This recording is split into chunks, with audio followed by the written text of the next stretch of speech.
రాష్ట్ర వ్యవస్థాపకులు, అదే కాకుండా కళాకారులలో మంచి మారున్న వ్యక్తిగా, అనగారు రచయితగా, పెద్ద రోజుల నుంచి అసోసియేషన్కు పెద్దగా ఉంటున్న అన్నగారు ఇప్పుడు మాట్లాడవలసిందిగా కోరుచున్నాం.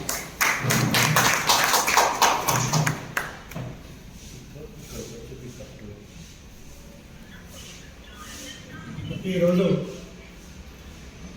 Rajarajeshwara tiles and marble association Peddapalli జిల్లా అధ్యక్షులు కల్లపల్లి ఆధ్వర్యంలో పెద్దగారు మరియు మోహన్ అన్న, రవీంద్ర అన్న, మనీష్ గారు, మా తెలంగాణ యూట్యూబ్ వెల్ఫేర్ అసోసియేషన్ మన జిల్లా అధ్యక్షులు రామూర్తి గారు, కార్యవర్గ సభ్యులు మరియు ఈ సమావేశాన్ని చేసిన గౌరవ సభ్యులకు ప్రతి ఒక్కరికి పేరు పేరున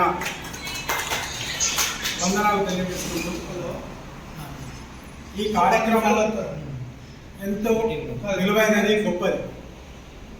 ఒక సంఘ ఐక్యతకు, ఒక సంఘ పటిష్టతకు, మీ ఐక్యతే బలంగా నిరూపించుకోవడానికి, మీ సమస్యలను పరిష్కరించుకోవడానికి మరి ఇంత చక్కటి కార్యక్రమాన్ని చేస్తున్నందుకు మరి జిల్లా కార్యవర్గ సభ్యులకు, దానికి సహకరిస్తున్న మరి గౌరవ సభ్యులకు ప్రతి ఒక్కరికి నేను మనస్ఫూర్తిగా అభినందనలు తెలియజేస్తున్నా.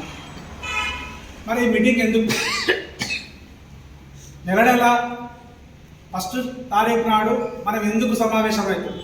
దీని ఉద్దేశమే, దీన్ని మీరు కనుక గౌరవ సభ్యులు ఒక్కసారి ఆలోచించుకున్నట్టయితే మీ సమస్యల పరిష్కారానికి, మీ హక్కుల సాధనకు, మీరు చేస్తున్న పనికి సరి అయిన ఆదాయం వస్తుందా వస్తలేదా, అదే సందర్భంలో ఒకట మరి మీకు నెలకు సరిపడా ఉపాధి దొరుకుతుందా దొరుకుతలేదా, మరి దొరకనట్టయితే దీనికి కారణాలేంటి, లోపాలేంటి, ఇవన్నింటినీ మీరు ఇటువంటి సమావేశం లోపల చర్చించుకోవాల్సిన సందర్భం ఉన్నది. ఇక్కడికి వచ్చిన వాళ్ళు ప్రతి ఒక్కరు ఎంతో మేధాస్తులు, ఎంతో శక్తిమంతులే. ఇక్కడ కూర్చున్నంత మాత్రాన పెద్దోళ్ళు కాదు, అటు కూర్చున్నంత మాత్రాన చిన్నవాళ్ళు కాదు. కాకపోతే ఒక సంఘాన్ని ముందుకు తీసుకుపోవడానికి, దానికి నాయకత్వం వహించి మీ అందరి మన్నన పొంది, మీ అందరి ఆశీస్సులతోటి మీకు మెరుగైన సేవలు అందించినప్పుడు మాత్రమే ఇక్కడ కూర్చోవడానికి అవకాశం ఉంటుంది. ఒకవేళ మీకు సేవలు అందించని పక్షం లోపల ఇక్కడ ఉన్న వాళ్ళు కూడా మళ్ళీ మీ వెనుక స్థానంలో కూడా కూర్చునే అవకాశం ఏర్పడింది. కాబట్టి మనం ఎవరు ఎక్కడ కూర్చున్నది అనేది కాకుండా ఇక్కడ ఉన్న సమస్యలకు చిత్తశుద్ధితో పనిచేస్తున్నప్పుడు మీరు నువ్వు మాట్లాడాలని తన అనుడు కాదు. మీ లోపల మీరు వచ్చిన వాళ్ళు మీరు ఒకసారి పరిచయం చేసుకోవాలి. మీ గ్రామం, మీ పేరు, మీరు చేస్తున్న వృత్తి. ఇది ఏమైందంటే దీని ద్వారా రేపు న్యూస్ ద్వారా బయటికి పోయినప్పుడు ఆయన మనవనోడు పనిచేస్తాడరా ఒకసారి ఫోన్ చేయి, మీకు ఒక పబ్లిసిటీ జరుగుతుంది. నిన్ను నువ్వు పరిచయం చేసుకోవడం వల్ల నీ వృత్తిని గౌరవించుకున్నాను అవుతావు. దాని ద్వారా మీకు ఉపాధి దొరికినట్టు అవుతుంది. కేవలం ఇక్కడ కూర్చున్న వాళ్ళే ప్రతిసారి ఫోటోలల్లో లేకుంటే మీడియాలో కనబడి కాకుండా మీరు కూడా అందరు కనబడి మిమ్మల్ని మీరు గుర్తించుకొని గౌరవించుకునే విధంగా, మీకు ఉపాధి దొరికే విధంగా మీరు కూడా తయారు కావాలి. ప్రతి ఒక్కరు మీరు మాట్లాడకండి. మీరు వచ్చి మీ పేరు చెప్పండి, మీ గ్రామం చెప్పండి, మీ సెల్ నెంబర్ చెప్పండి. ఇందులో ఒక్కొక్కరికి ఒక్కొక్క రకమైన వ్యక్తుల మీద అభిమానం ఉంటాయి. ఇప్పుడు ఎంతో కూర్చున్నాడు, కానీ మా బిల్డింగ్ మొత్తం వర్క్ చేసినాయి. ఇట్లా ఒక్కొక్కరికి ఏమైతుందంటే ఫోన్ చేసి అన్నా నాకు పని కావాలి అంటే దాని తరఫున అధ్యక్షుడితో మాట్లాడా, లేకుంటే వేళలో మాట్లాడా, తను రాకుండా ఇంకొకరితో పని చేయించి మీకు ఉపాధి కల్పించే సందర్భాలు ఉంటాయి. మరి ఇదొక అంశం. ఇక్కడ రెండొక అంశము చాలా జటిలమైనది. ఏంటి అని వేరే రాష్ట్రాల నుంచి వచ్చి ఇక్కడ పనిచేస్తుంది.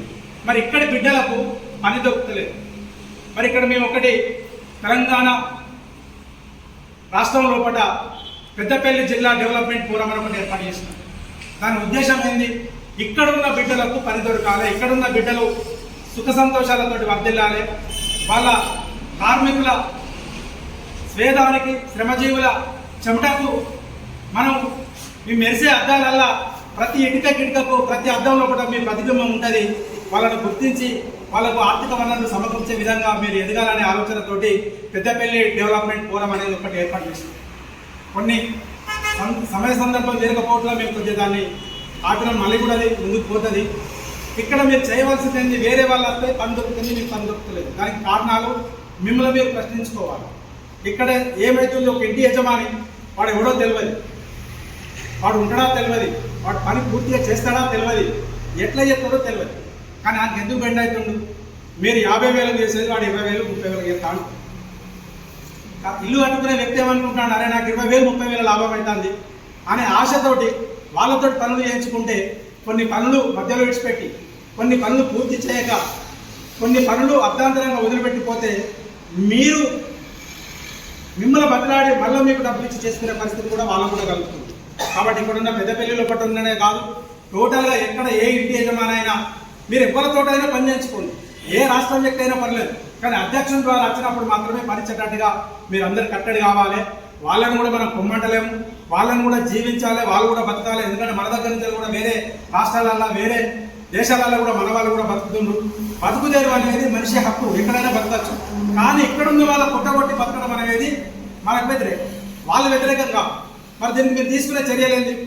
ఎక్కడ పని జరిగినా ఆ వ్యక్తి దగ్గరికి మీరు అందరూ ఇప్పుడు ఇక్కడ ఒక 20 మంది ఉన్నాం, మీరు 20 మంది కనుక పోయినట్టయితే మాతోటి సభ్యత్వం తీసుకో, మా మెంబర్షిప్ తీసుకో, మా మీటింగ్ అటెండ్గా, అట్లయితేనే మీరు పనిచేయాలి అని మీరు ఖచ్చితంగా ఉన్నట్టయితే మీకు మీరు సహకరించి మీ సమస్యలు పరిష్కరించడానికి మేము ముందుకు వస్తాం. ఇది మీరు అందరూ ఆలోచించుకోండి. వీడికి రాని వాళ్ళు కూడా నేను ఒక్కరిని పోకుంటే ఏమవుతుందంటే అక్క అందరూ అనుకున్నట్టయితే ఇక్కడ సంఘం నడవది, రేపు మీకు భవిష్యత్తు ఉంటుంది.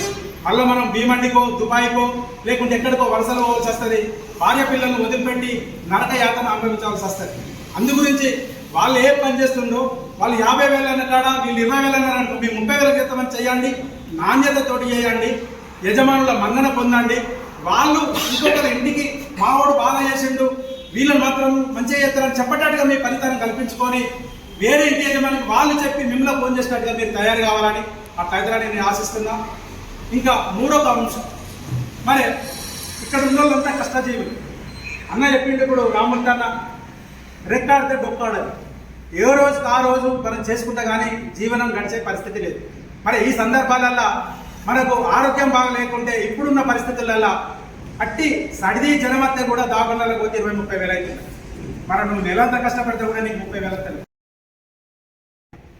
దీనికోసం మన జిల్లా నుంచి వెళ్ళి రాష్ట్రం వరకు కూడా కార్మిక శాఖ మంత్రి దగ్గరికి పోయి మన గౌరవ మంత్రివర్యులు వివేక్ గారి దగ్గరికి పోయి రిప్రజెంటేషన్ ఇచ్చే విధంగా కూడా తీసుకోవాలి.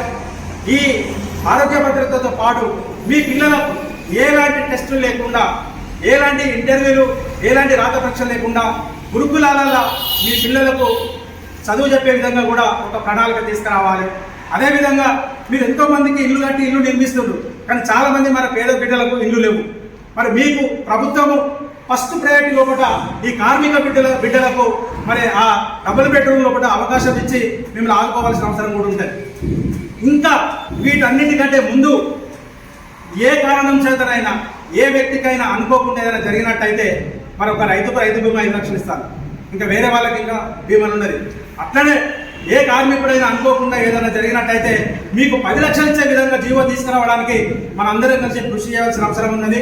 దీన్ని ఒక ఎజెండా రూపొందించుకొని మన రాష్ట్ర ప్రభుత్వానికి ఇక్కడ ఉన్న ఎమ్మెల్యేకు కలెక్టర్కు ఒక రిప్రజెంటేషన్ ఇచ్చి మీ హక్కుల సాధనకు మీరు అందరూ ఐక్యతతోటి ముందుకు సాగుతారని ఆశిస్తూ నాకు ఈ అవకాశం ఇచ్చిన వేదిక మీద ఉన్న పెద్దలకు మరి మీ అందరికీ నేను మనస్ఫూర్తిగా ధన్యవాదాలు తెలియజేస్తున్నాను.